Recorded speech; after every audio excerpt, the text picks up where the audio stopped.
All right, today we're diving deep into the on-chain data to look at this massive squeeze happening on the Bitcoin network right now.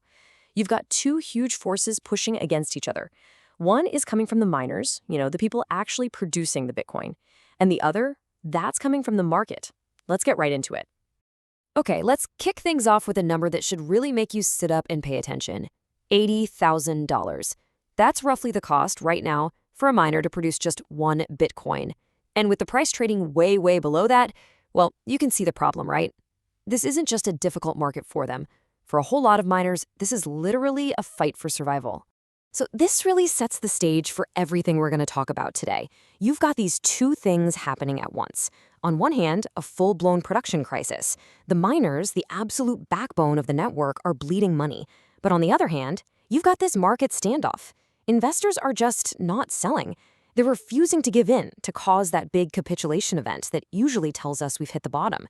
And yeah, these two things are heading straight for each other. All right, let's dig into that first piece of the puzzle. The producers, the miners. And what they're facing right now, honestly, you can't call it anything other than an existential crisis. And how they're reacting to it? It's literally changing the entire structure of the network. First up, let's do a quick refresher on something called the difficulty adjustment. The best way to think about it is like the network's heartbeat. So if there's a ton of computing power, hash rate, on the network and blocks are being found too quickly, the puzzle gets harder, the difficulty goes up. But if miners start to leave and things slow down, the puzzle gets easier, difficulty goes down. The whole point is to keep that rhythm steady at about one block every 10 minutes. Okay, so with that in mind, look at the signal this is flashing on-chain right now. We have just had 3 downward difficulty adjustments in a row. That's a huge deal. It's an unmistakable sign that a serious amount of hash rate is dropping off the network. Why? Because miners are flipping the switch. They're turning off their machines because it just costs too much money to run them. And, we haven't seen this kind of pattern since the big market meltdown back in 2022.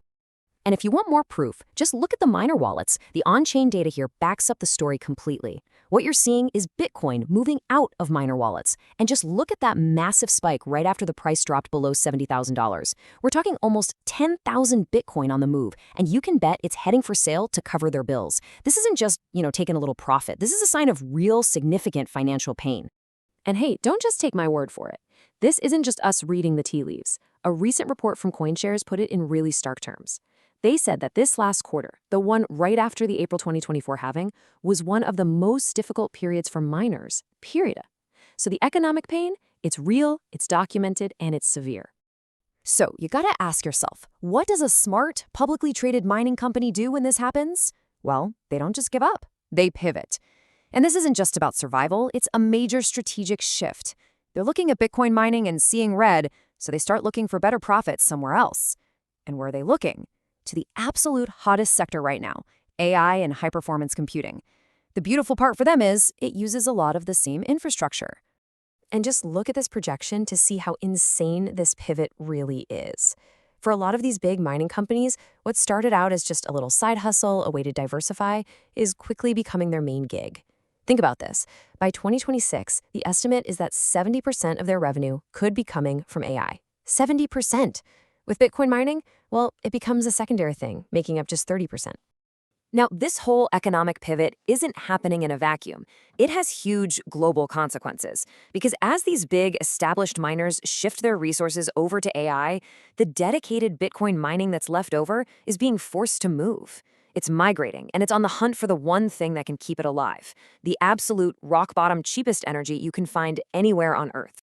And this chart really just breaks down the simple math of it all. You look at places like the US and Europe, and the energy costs are just too high.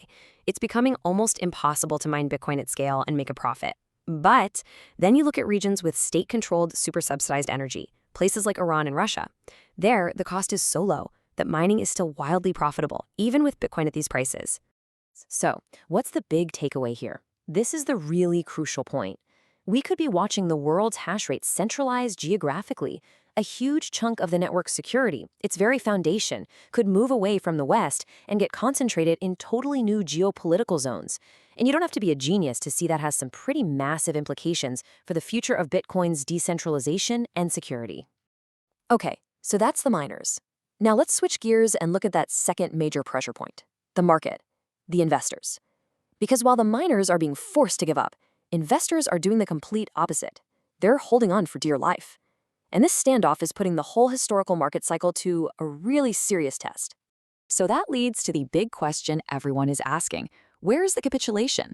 If you look back at history, true market bottoms, they aren't formed by just chopping sideways for a while. No, they're marked by a moment of pure panic, that final, painful sell-off where everyone just throws in the towel. It's like a system reset. And right now, when we look at the on-chain data, that one key ingredient is just gone. It's missing. And this is where the timing becomes so critical. If you look at the last two cycles, something really fascinating stands out. In 2016 and again in 2020, the real market bottom started to take shape right around 77 days after the halving. 77 days! Well, guess what? We are right inside that critical window as we speak. But the price just isn't acting like it's trying to find a bottom. You know, we've actually seen this movie before. We have a perfect history lesson from the summer of 2022. The market went sideways for months, and a key on-chain metric we watch called supply in profit, which is just the percentage of all coins that are in the money at the current price, it actually started to recover. But it never got that deep, cleansing dive that signals real capitulation.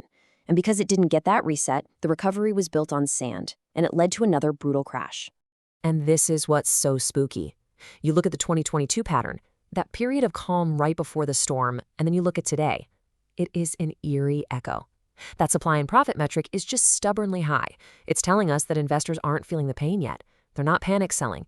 And this lack of fear, it looks dangerously similar to the setup we had right before that last leg down. So let's just be crystal clear about what we mean by capitulation. It's that moment of maximum pain. It's when investors who've been holding on just can't take it anymore. They give up, they sell at a loss, and it's what's needed to wash out all the weak hands. It's the big reset button that allows a new, healthy bull run to start. It's the one thing that every past cycle has had, and it's the one thing that is totally absent right now. Okay, so this brings everything together. We've looked at these two massive, powerful forces. On one side, you've got miners who are under crushing pressure. On the other, a market full of investors that simply refuses to sell. So it brings up that classic question, right? What happens when an unstoppable force meets an immovable object? Well, here's how it all comes together. The miners are in a crisis that screams selling pressure. They either need a higher price or they have to sell Bitcoin to stay afloat and fund their pivot to AI. At the same time, the market needs a lower price to finally trigger that capitulation we've been talking about.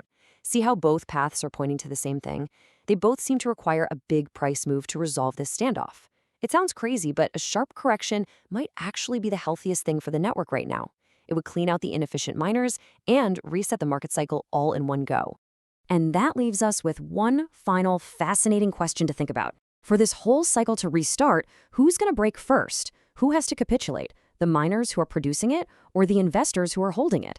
Because one thing's for sure, the on-chain data is telling us this standoff can't last forever.